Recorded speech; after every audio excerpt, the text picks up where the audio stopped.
Assalamualaikum warahmatullahi wabarakatuh. Eh, Ketemu lagi dengan saya di Striker TV.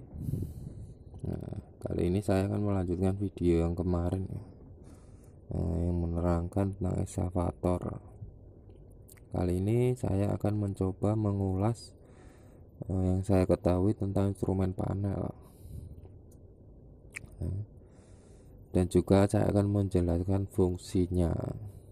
Ya, judulnya nama dan fungsi instrumen panel ekskavator. Ya, kurang lebih seperti ini ya. Tergantung modelnya untuk instrumen panel ini, tapi isi di dalamnya kurang lebih sama ya.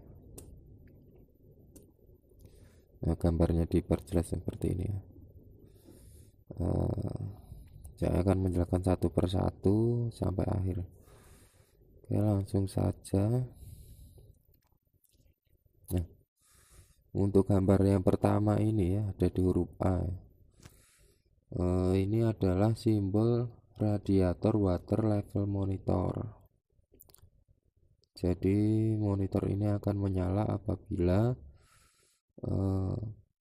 air di dalam radiator itu kurang, levelnya kurang ya. Jadi ini akan menyala. Tindakannya yaitu menambah air radiator, atau mungkin untuk tindakan selanjutnya yaitu dilakukan pengecekan apakah ada kebocoran di hostnya atau di tangkinya ya. Sehingga mengakibatkan air ini kurang. Nah, selanjutnya adalah ini engine oil level monitor. Nah, dia akan menyala apabila level oli engine ini kurang. Nah, sebaiknya segera stop operasi. Parkirkan unit lalu tambahkan oli engine, karena oli engine ini sangat vital ya. Sangat berbahaya sekali apabila oli ini kurang atau mungkin terjadi kebocoran, kita memaksakan untuk operasi. Bisa mengakibatkan ngejam. Nah, ini adalah gambar maintenance interval monitor. Ini hanya menunjukkan bahwa unit ini atau alat kita sudah waktunya untuk diservis atau dilakukan perbaikan, mungkin penggantian oli dan seterusnya ya. Selanjutnya adalah ini air cleaner clogging monitor. Nah, lampu akan menyala, lampu monitor ini apabila terjadi penyumbatan pada air cleaner. Dengan kata lain, air cleaner kita sudah kotor atau buntu, jadi proses jalan masuknya udara itu terhambat ya. Nah, jika ini terjadi terus menerus, unit kita akan low power atau kekurangan tenaga. Jadi sebaiknya segera ganti air cleaner atau dibersihkan. Oke, selanjutnya adalah ini adalah hydraulic oil temperature monitor. Lampu ini akan menyala apabila suhu oli hidrolik itu terlalu panas. Mungkin penyebabnya adalah karena kita bekerja terus menerus ya, sehingga menyebabkan suhu oli ini terlalu panas ya. Tindakannya adalah stop operasi, idlekan engine atau jangan dimatikan ya, tapi tetap menyala dengan posisi akselerator dalam posisi low, putaran engine-nya low selama kurang lebih 5 menit lah, sehingga lampu indikator ini hilang. Selanjutnya adalah engine water temperature monitor. Nah, ini menunjukkan bahwa air radiator kita itu terlalu panas, sehingga tidak mampu melakukan pendinginan ya. Nah, air radiator itu berfungsi untuk mendinginkan engine dan lain-lain ya. Jadi jika airnya terlalu panas, maka pendinginannya tidak akan maksimal. Nah, ini bisa disebabkan ya mungkin sama ya, kita terlalu bekerja terus menerus, atau terjadi kebocoran di radiator sehingga dia tidak bisa mendinginkan dengan maksimal, atau mungkin juga fan radiator atau kipas ya untuk mendinginkannya ini rusak. Dan bisa dicek selanjutnya ya. Untuk tindakannya sama, yaitu idlekan unit atau dalam keadaan low idle kurang lebih 5 menit sehingga lampu indikator ini menyala. Jangan langsung dimatikan.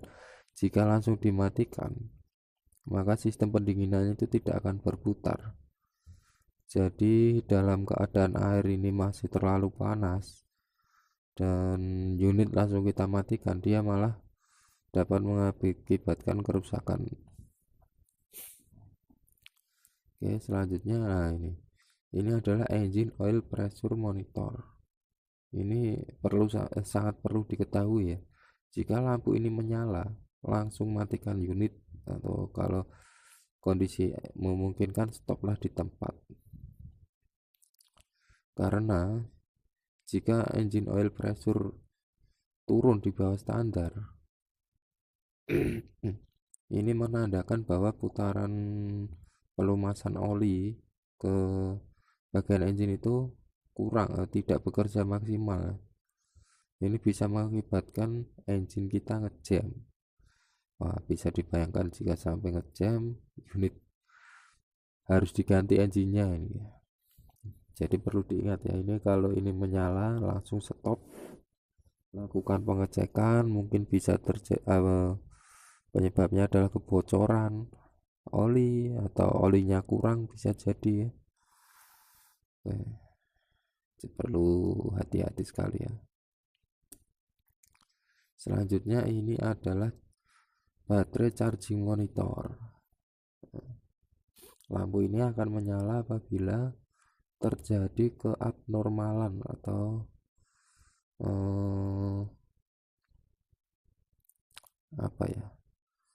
tidak terjadi pengecasan pada baterai.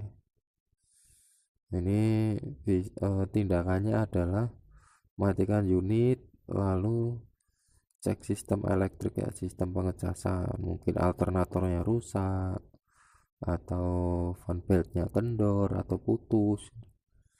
Ini apabila ini terus dioperasikan, maka unit bisa mati mendadak dan tidak bisa disetar. Atau mungkin dia masih bekerja terus, di saat kita mematikan unit, kita mau start lagi sudah nggak bisa ya, karena baterai habis, tidak ada pengecasan. Oke, selanjutnya adalah ini adalah gambar swing lock pilot lamp. Lampu ini akan menyala apabila kita mengaktifkan lock swing ya. Ini untuk pengaman ya, agar mungkin kalau kita tujuannya mau travel aja, kita aktifkan ini biar tidak swing ya. Kalau kita swing tiba-tiba, mungkin di sebelah kita ada orang atau unit lain bisa mengenai. Ya, selanjutnya ini adalah engine preheating monitor. Nah, ini akan menyala apabila kita mengaktifkan preheating. Nah, kalau di Indonesia ini jarang sekali digunakan ya, atau mungkin kalau kita bekerja di pegunungan, di suhu yang dingin. Nah, ini kita aktifkan sebelum kita melakukan starting motor. Selanjutnya ini adalah view level monitor. Nah, monitor ini akan menyala apabila fuel kita sudah ngeres atau sudah hampir habis. Mungkin di gignya sudah di merah ya. Sebaiknya segera matikan ya, biar tidak terjadi masuk angin atau anginan lah bahasa populernya. Dan segera isi bahan bakar. Oke. Untuk selanjutnya, nah ini saya akan menjelaskan ini. Kita baca satu persatu dari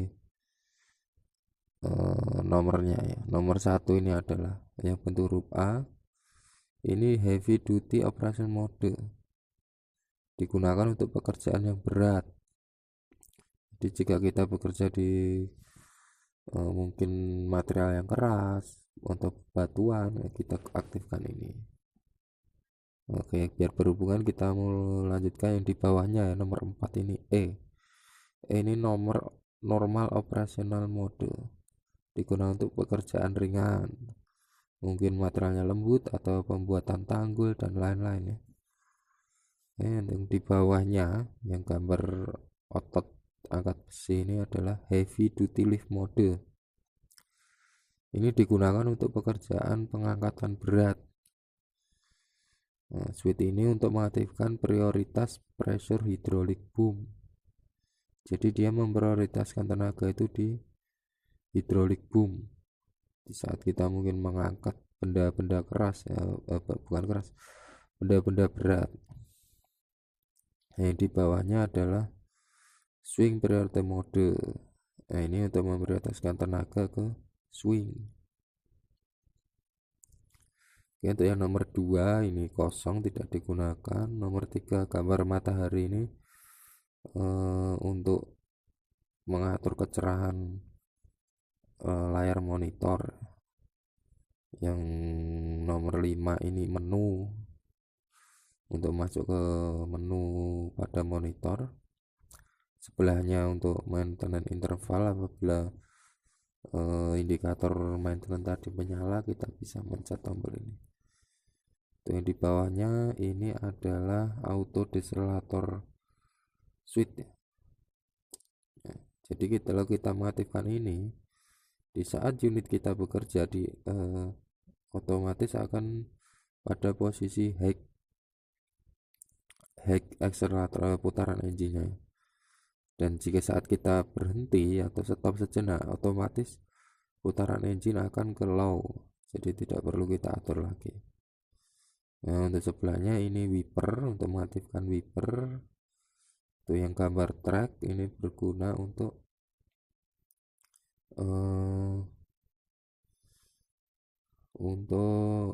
mengatur kecepatan track ya. Nah, biasanya ada 3, low, medium, sama high. Sebelahnya ini untuk mengeluarkan air yang ada di wiper. Terus yang dari atas itu switch back untuk menu, di bawahnya switch up, bawahnya lagi switch down, dan centang ini oke lah, tombol oke. Baik, untuk selanjutnya ya gambar ini A, yang gambar pertama ini tergantung mode yang kita gunakan. Jika A ya seperti yang saya jelaskan tadi ya, akan muncul A, E, atau yang heavy duty lift mode atau swing priority, tergantung mana pola kerja yang kita kerjakan. Selanjutnya ini adalah service meter atau menunjukkan jumlah jam unit ini bergerak, jadi akan diakumulasi terus ya. Nah, ini untuk apabila kita mengatur kecepatan travel ya. Ini mode low ini. Selanjutnya ini adalah radiator temperatur gig ya. Untuk jadi apabila unit ini overhead, gig ini akan menunjukkan ke H. Nah, ini posisi normal ya sekarang ini. Dia kalau overhead di H, dan lampu indikatornya akan menyala, akan berwarna merah biasanya. Nah, tadi udah saya jelaskan ya cara penanggulangannya. Nah, yang ini untuk hidrolik temperatur ya, sama kurang lebih. Dia akan di posisi hex atau H apabila terjadi overhead. Nah, yang ini fuel gig Apabila di F itu penuh, di E itu habis ya filenya. Nah, oke, mungkin cukup sekian dari saya yang bisa saya jelaskan. Ada kurangnya mohon maaf. Apabila ada masukan saya akan terima ya, bisa ditulis di komen atau ada request tentang unit apa. Oke, jangan lupa di like dan subscribe biar saya lebih semangat lagi untuk membuat video-video seperti ini ya. Semoga bermanfaat. Billahi taufiq walhidayah. Wassalamualaikum warahmatullahi wabarakatuh.